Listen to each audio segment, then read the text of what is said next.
baiano, um pernambucano e um cearense. O baiano reescreveu a gramática do cinema brasileiro. O pernambucano criou um dos mais revolucionários métodos para a alfabetização de adultos. O cearense defendeu bravamente uma igreja pobre e voltada para os pobres. Eles são o cineasta Glauber Rocha, o educador Paulo Freire e o arcebispo emérito de Olinda e Recife, Dom Helder Câmara. Os três agora personagens do teatro.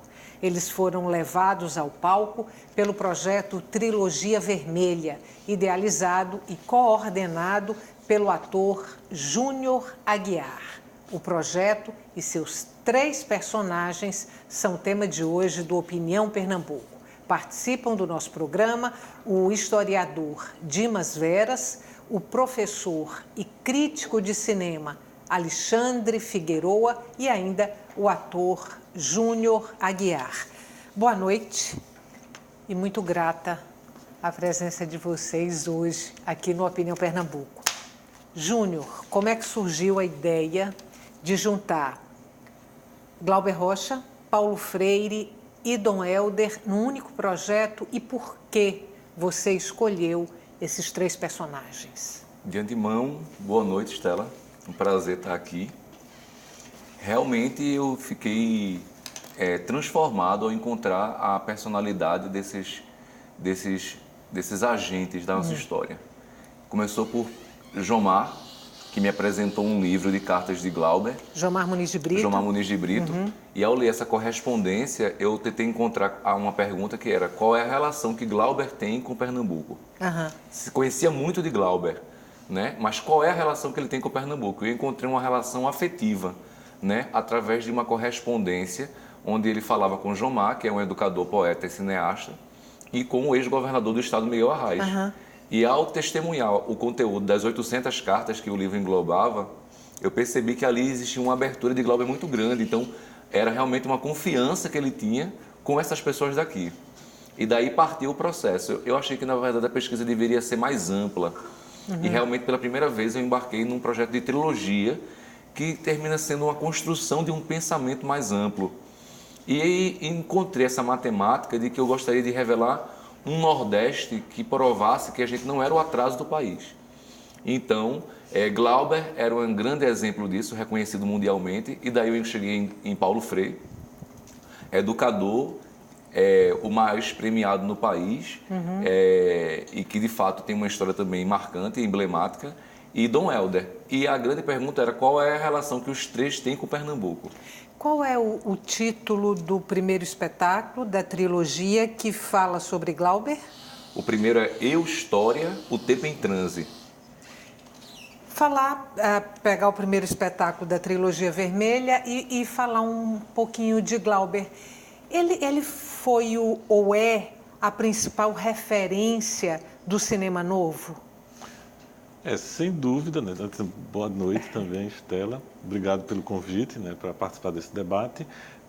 Glauber é o expoente do cinema novo. Embora todos, na verdade, o cinema novo funcionava como um grupo, era um coletivo, né, de cineastas que compartilhavam, né, compactuavam das mesmas ideias, dos mesmos desejos, né, de um cinema autêntico brasileiro, com a identidade brasileira, né, com a cara do país.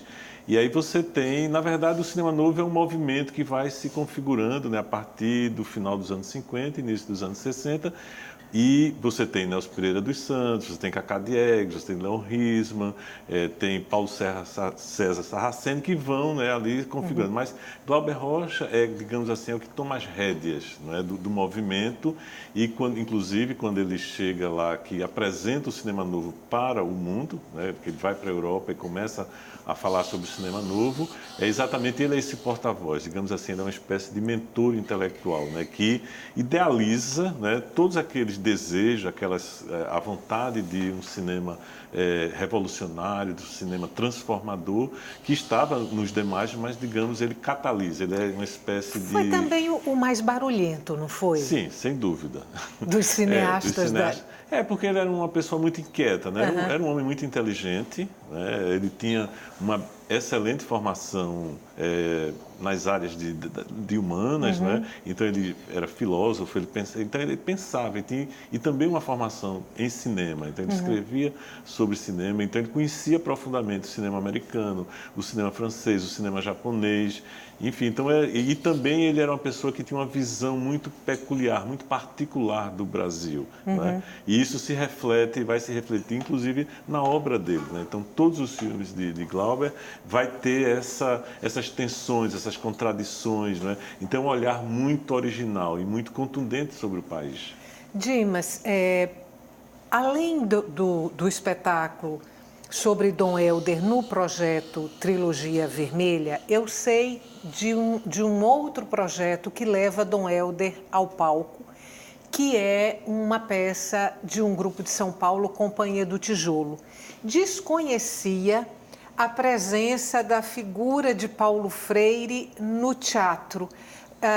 Você tem alguma referência de Paulo Freire no teatro? A primeira pergunta. E a segunda pergunta, qual a estatura política de Paulo Freire na vida brasileira? Primeiramente, boa noite, Estela. O Paulo Freire... certamente você deve ter produções do teatro sobre o Paulo Freire, sobre sua biografia, sobre sua trajetória, né? Mas no momento eu desconheço alguma peça que esteja sendo encenada, tem a do Júnior, né? Além da do Júnior, sobre o Paulo Freire, né? Mas o Boal, a ideia do próprio Boal, né? Aí, já partindo para uma outra forma de Augusto referência. Boal. Sim, sim. Ela traz muito dessa questão, né, do oprimido, que Paulo Freire vai trabalhar de maneira magistral, né, a partir dessas referências, dessa reflexão sobre o que eles chamavam a realidade do subdesenvolvimento na época, né? E o Paulo Freire é fundamental para a gente pensar a educação no Brasil hoje, né? E como ele mesmo insistia, não tem como a gente pensar a educação de um país ou do mundo sem a gente pensar a ordem política e sociocultural das coisas, a ordem estabelecida, a gente refletir sobre ela, a gente se perguntar sobre ela, né? Daí uma frase tantas vezes repetida do Paulo Freire, que a leitura do mundo ela antecede a leitura da palavra, né? Então, o Paulo Freire, ele traz uma reflexão e que vai ficar conhecida como a pedagogia crítica e vai se desdobrar na educação popular, né? Um campo hoje sólido, com programas de pós-graduação trabalhando, movimentos sociais, escolas, educadores, voltados para esse campo da educação popular, e que o Paulo Freire ele vai estar abrindo essa fissura. E não é uma fissura que ele abre no Brasil, mas é no mundo, né? Ali no final dos anos 50 e início dos anos 60. Quando você idealizou Trilogia Vermelha, você não teve medo assim das 3 figuras com as quais você estava mexendo? Porque são 3 figuras de referência internacional. Você se deu conta naquele momento do tamanho do desafio e da responsabilidade? Na verdade, essa é uma das melhores partes, porque eu realmente faço teatro para não perder tempo. Eu realmente quero ir direto no ouro, né? Eu realmente queria algo que fosse profundamente verdadeiro. E eu fui me transformando como ser humano através do estudo de cada espetáculo.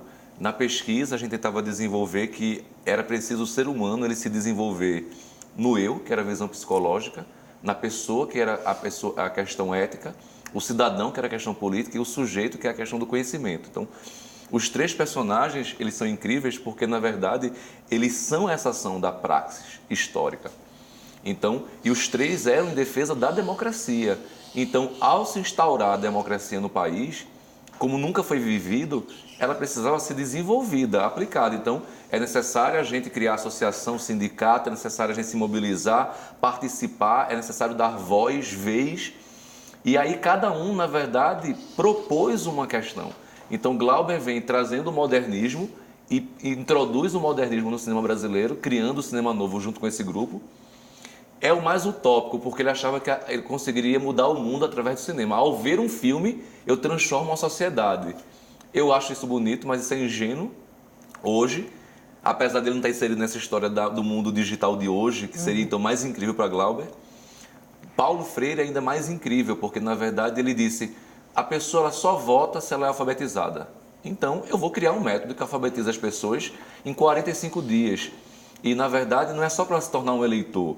É porque, então, se a pessoa ela não lê as leis, se ela não consegue ler a Constituição, ela não é, ela está excluída da democracia. E no Nordeste, naquela época, nas zonas rurais, 80% da população era analfabeta. Então, estava excluída do jogo democrático.